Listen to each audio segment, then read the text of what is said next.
Good morning, everyone.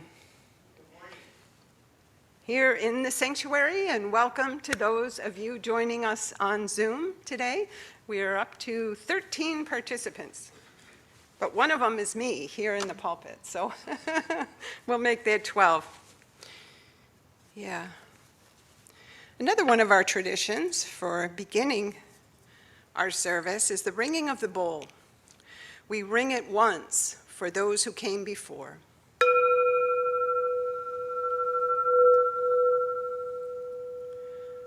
The Tongva and all native peoples who were the original stewards of this land and called it home long ago. We also honor our ancestors and the founders of this congregation who imagined and formed it over 70 years ago. We ring it once for those of us here and now. For our members, friends, and visitors, our staff, our extended UU family who hold, care, and grow this beloved community that we know as our own. And we ring it once for those who will come. For all who will find belonging with us and call MVUUC their spiritual home in the days ahead. Today we're having a little bit of a shocking reminder of what it was like for us during COVID when we were meeting only online, but doing pretty great worship services every Sunday. You'll find that Lily and several other of our congregants are joining us by Zoom today. But here in the sanctuary, we're pretty spoiled. It still sounds really great, but Lily's empty piano is kind of a sign of what there is with this COVID thing, because she's home dealing with the end of it. She's doing well, and she's joining us today virtually, which has become part of our community. You know, it's just the norm is to have some people online joining us. And I would like to invite John Fisher. He's coming to light our chalice today.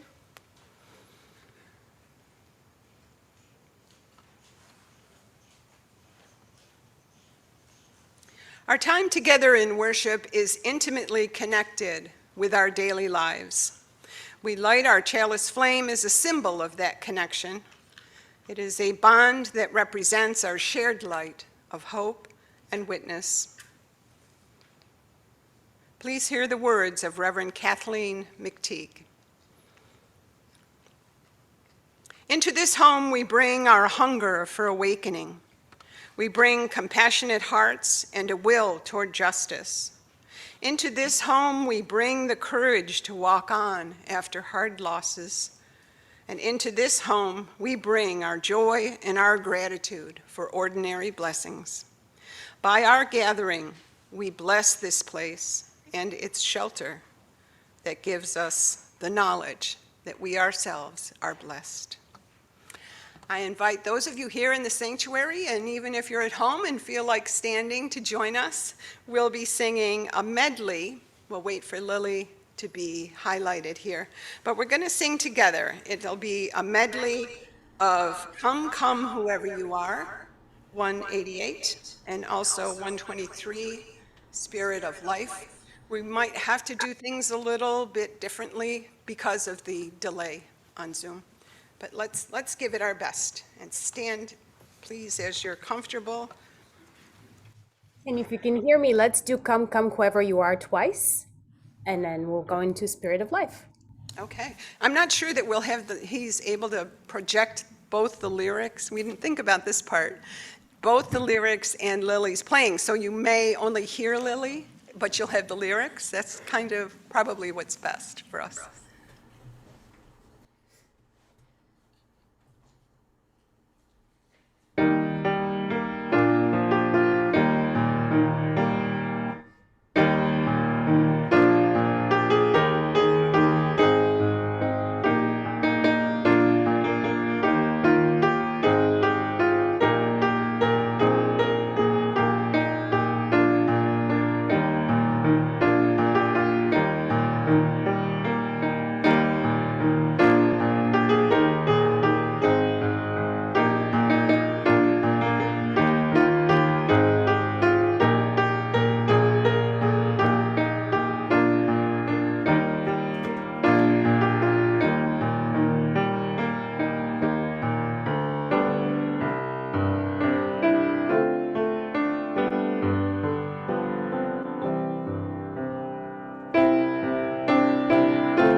And let's really speak out together our covenant that we hold together.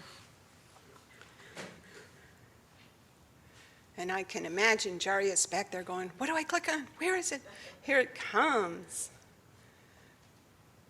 There it is. Thank you, Jarius. Love is the doctrine of this congregation. The quest of truth, its sacrament, and service is its prayer. To dwell together in peace, to seek knowledge in freedom, to serve the world in fellowship, to the end that all souls shall grow in harmony with the divine. Thus do we covenant with each other. Please be seated. And I invite those of you who have a noisy device, put it in its most prayerful position during the service. That would be wonderful. And yes, I'm reminding myself as well. Our time for all ages today will be read by our Director of Lifespan Religious Exploration, Robert Tidwell. And it comes from this book. This is a book that I ordered, yes, online. It popped up in my screen and I went, I want that for my congregation. It's entitled Campfire Stories, Tales from America's National Parks. So in honor of what is going on in Yosemite right now, there is a second fire that started burning on Friday, and it's just ravaging so many of the trees, and over 6,000 people have been evacuated. So the story will focus on the national park that we love, Yosemite.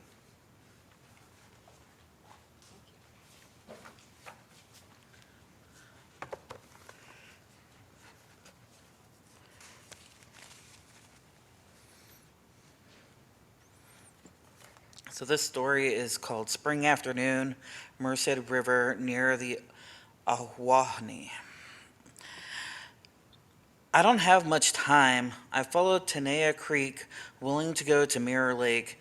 A shrill vibration of frogs in the background, the landscape of fledgling pines and dry marsh converges into the color of deer. I stop on a dime. The deer is dimly aware but hungry for grass. I sink to the ground, then remember my fear of ticks.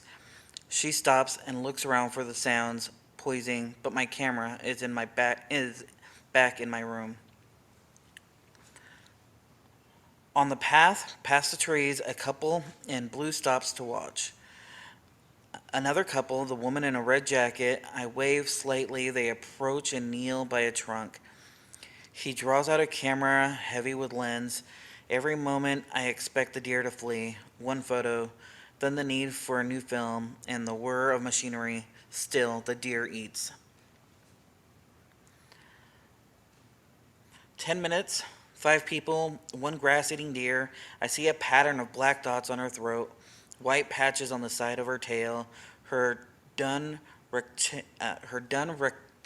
hide, a half dome of granite above us. We, the dome, the deer, in conjunction with the stars, who form a constellation only once in eternity. And now, if the children will come up, and we will grab the chalice, and you guys get to sing us on our way.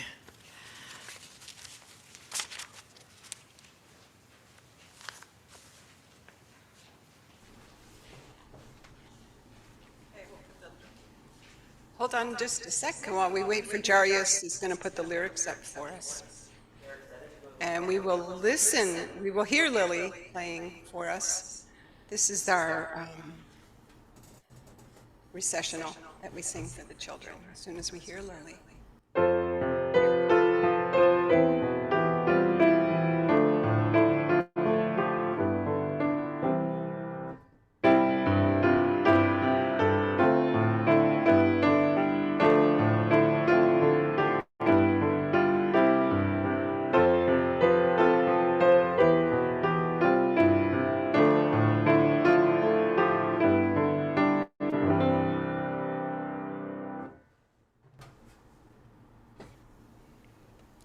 Yeah, we picked that story. I know that in RE, they like to have the story reflect a certain principle.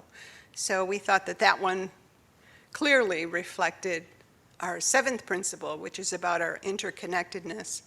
But it also shines a light on the preciousness of each encounter that we have as sentient beings. Our offering message this morning opens with these words that are found in reading number 674. Let there be an offering to sustain and strengthen this place, which is sacred to so many of us. For this is a community of memory and of hope, and we are now the keepers of the dream. As the big-hearted caretakers of this community, it is a part of our spiritual practice to give from our hearts to maintain its physical and spiritual well-being.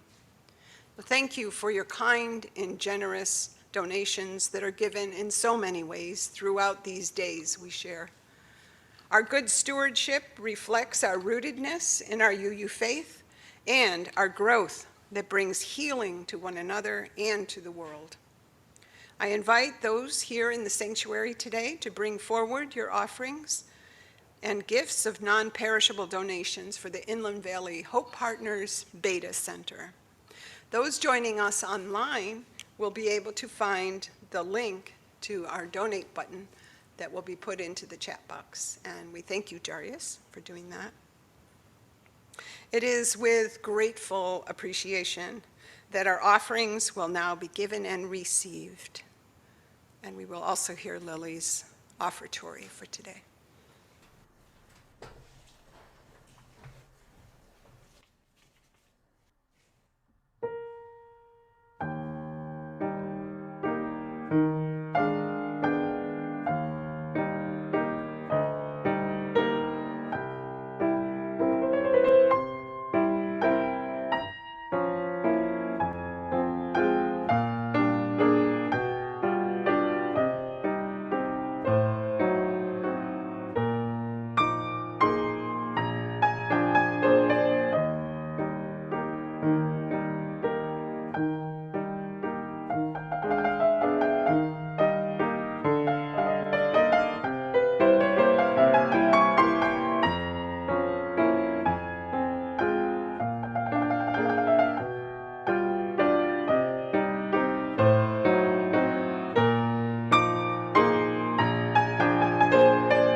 Oh, that was so beautiful. Thank you, Lily. Thank you so much. I really enjoyed the camera on the cellist during that. It was really beautiful. Good work, Bob, and welcome back.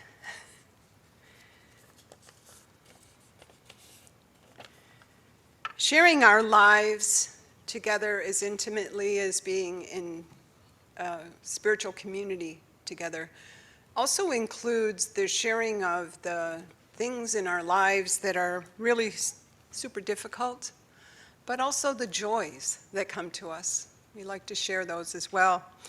We've always appreciated the joys and concerns element of our services here at Monte Vista. And we enter into that now with a couple of concerns. And these come from my conversations with different members of the congregation. Also, Lily and I have been talking a lot over the last couple days, as you can imagine, about how she's feeling and if she should come and play or, how she'd be doing. One of the things that came up between the two of us is our concern that our prayers and our heart-holding for the Ukraine seems to be waning a little bit. It seems as if the people there are enduring more than they were when we actually had them in our hearts and thoughts, right in front. So let's just remember, let's just keep the Ukraine in our prayers, and let's talk about ways that we can do what we can to help that situation.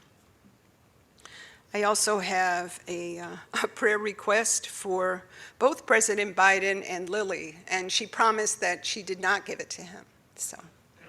But they're both struggling with COVID right now. And some other members of our congregation have early symptoms, and they've just decided that they'll watch from home today just to keep everybody healthy. So we offer our concern for them. Also, our faith tradition has lost a pillar. Yesterday, Reverend Rob Eller Isaacs, if some of you know him, has been a very much beloved minister in our denomination for many, many years. He died yesterday morning from the pancreatic cancer that was invading his body. He was serving as the co-minister of Unity Church, Unitarian in St. Paul, Minnesota, with his wife, Janae. So I just want us to be keeping that family and our entire ministry and our entire tradition, all those who knew and loved Rob, in their hearts. Please join me in a spirit of prayer.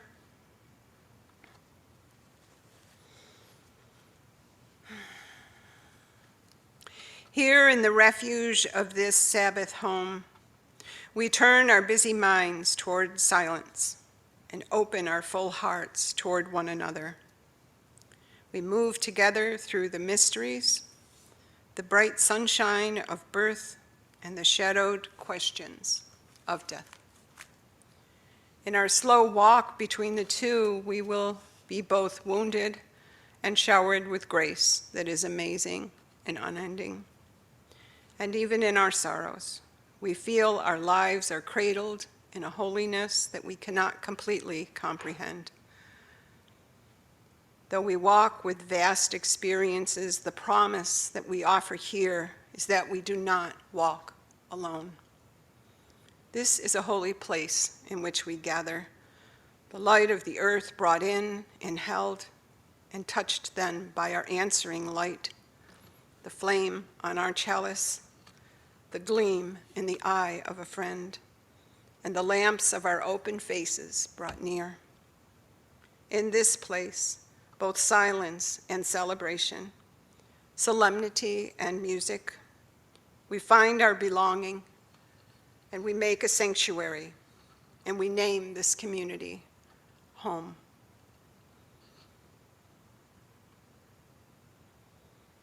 Amen, and blessed be. Our reading today comes from our Singing the Living tradition.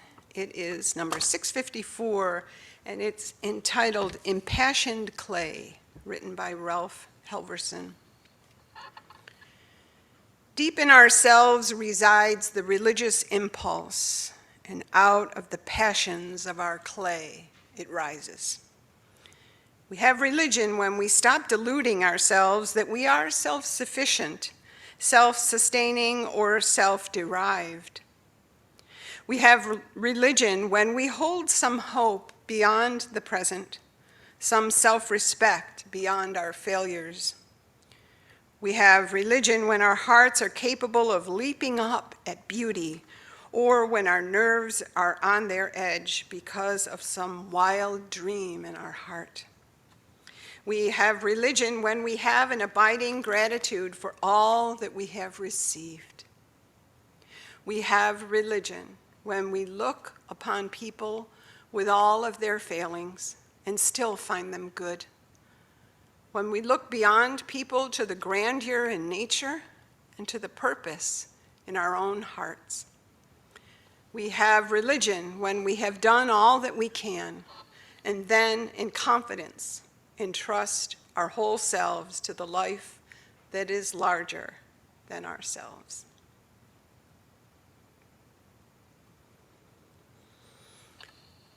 In the time that I have had with friends that are clergy during these wild seasons, and the meetings that I've had with other ministry support groups, those relationships have become valuable investments and rich nourishment as these most unusual days unfold before us, and we find our way through them toward a new way that is coming. I hope this isn't unsettling for you, but many times our greatest support for each other as ministers comes from our shared curiosity and complete lack of expertise for these times that we're in. We shake our heads together and we stand in awe of these times, knowing that none of us has insider information on the best way through. Yet we glean nuggets of wisdom and calm centering that affirm and strengthen one another. We also support one another, knowing that our determination to kindle truth and justice wherever we can, and our dedication to making meaning along every inch of the journey, is how each of us will stay on the path ahead to a new world that we are all going to make together. Maybe like me, you sometimes wonder what we ever did to deserve being dropped into this experience, testing our groundedness and pushing our capacities for calm. Sometimes life seems as if our lives are taking place on a movie soundstage at Universal Studios. Yet we shrug together and we take another deep breath, knowing that we're not giving up, even if we're unsure what is yet to come. And here we are, trusting in the strength of community and relying on the faith that we know by heart. There is a term being used to define these times that names us as those of the hinge generation, hinge, H-I-N-G-E. That means, similar to those who were alive during other momentous times, we are living in a historical period when great shifts in culture and deep change is being birthed within humanity. Indigenous elder and Episcopal priest Stephen Charleston wrote this week saying, "We are now known as one of the hinge generations. We did not choose this for ourselves, but I believe our task is to help as many people as we can to make the transition through these changes safely and in peace. We may not all live to see the final outcome, but each and every act of faith that we choose to do today will alter the reality for many generations to come. So let us accept this mission with the courageous humility, with both courage and a courageous humility, and go forth together in faith." Reverend Charleston's charge isn't only to his Episcopal community, but it echoes to the world as a call to those of all faiths, a summoning of all souls, a cry to all whose ethics and respect for the life of all beings gives us an urgency and an insistent longing to do what we can, to make a difference. And there is a lot we can do, even in the ways that Aaron just asked us to do what we can about gun violence. It's something. It's a mark we can make. It's something we can do. And it is no coincidence that we are here now, together. We know who we are, and we're beginning to see the fruit of the changes that we have made and the pain that we have endured. We know we belong here now. We are stronger. We are more determined and a deeper loving congregation. And we have been formed for these times. We are the Hinge generation, and we have been prepared and are fortified with all that we need to serve this world as it shifts. We find ourselves in a place where oncoming change doesn't stop coming, but it also doesn't scare us as much anymore. We're in a place where our congregational structure is also shifting, and our Unitarian Universalist Association of Congregations has formed a commission that is reviewing the very framework of our entire faith. Here are two snippets that I took from the UUA website, and I'll put a link to this page in our next Community Connections. Please look for that. This is from the UUA. Our current principles and purposes were last revised in 1987. At the General Assembly in 2017, there was a discussion of amending the principles to add an 8th principle to address racism and talk about an amended 1st principle addressing non-human life, acknowledging the sentience of all beings, not just persons. It is time for us to do a review and make changes so that we are living into the Unitarian Universalism of a future, a Unitarian Universalism that holds us in times of great need and ethical, moral, and spiritual crises. We are in one of those times now.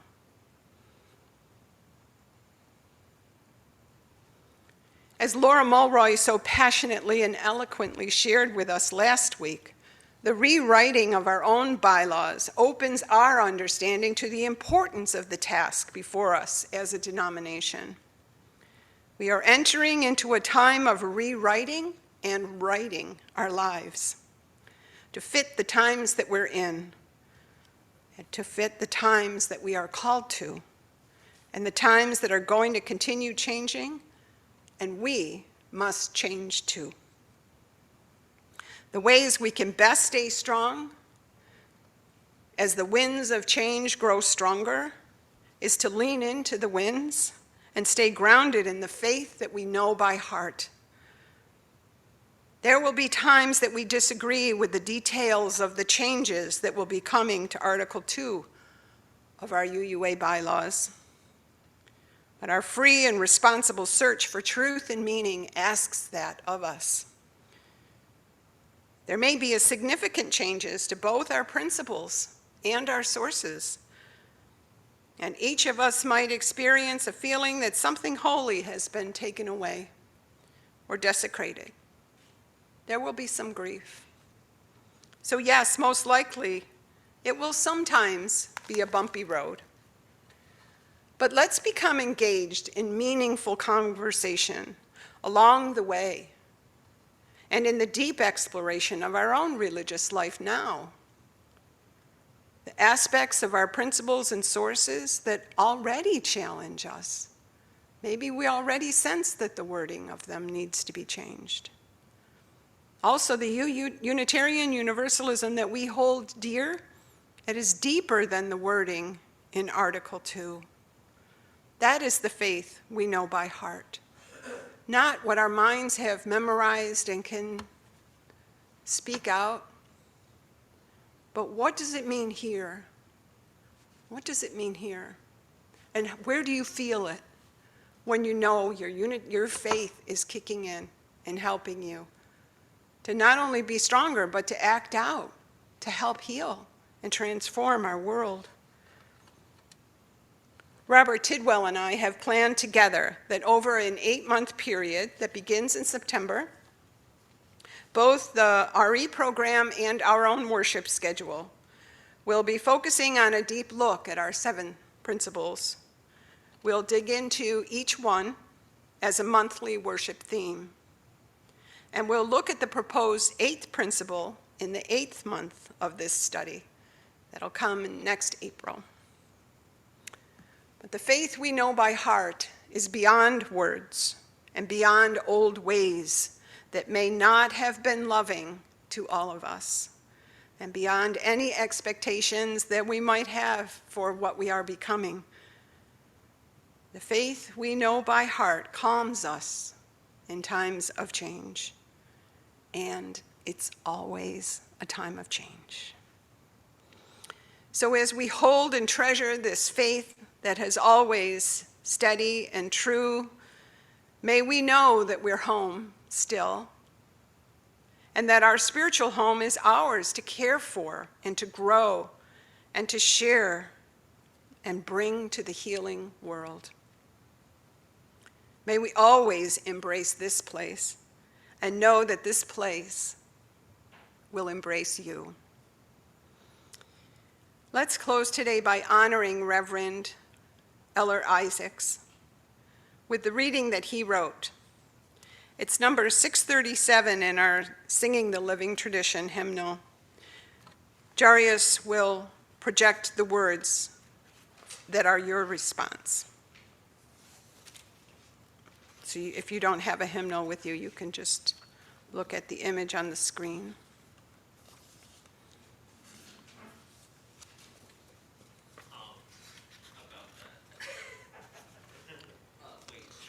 It's the one I emailed you? Oh, that one. You showed it earlier, so I know you've got it.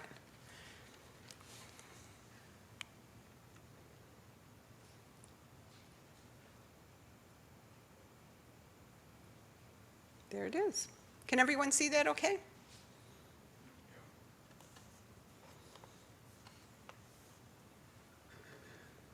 Let's read that together first. We forgive ourselves and each other and begin again in love. For remaining silent when a single voice would have made a difference. Forgive ourselves. For each time that our fears have made us rigid and inaccessible. We forgive ourselves and each other and begin again in love.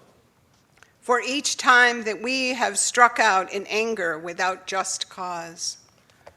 We forgive ourselves and each other and begin again in love. For each time that our greed has blinded us to the needs of others. We forgive ourselves and each other and begin again in love. For the selfishness which sets us apart and alone. We forgive ourselves and each other and begin again in love. For falling short of the admonitions of the Spirit. We forgive ourselves and each other and begin again in love. And for losing sight of our unity. We forgive ourselves and each other. We begin again in love. For those and for so many acts, both evident and subtle, which have fueled this illusion of our separateness. We forgive ourselves and each other, and we begin again in love. Amen. Come up and extinguish our chalice, and we'll all read together the words that are in our order of service. They come from reading number 53 in our Lifting Our Voices publication. Our time together is finished, but our work is not yet done. May our spirits be renewed and our purpose resolved as we meet the challenges of the week to come. The chalice flame is extinguished and it is ignited again by the strength of our communion.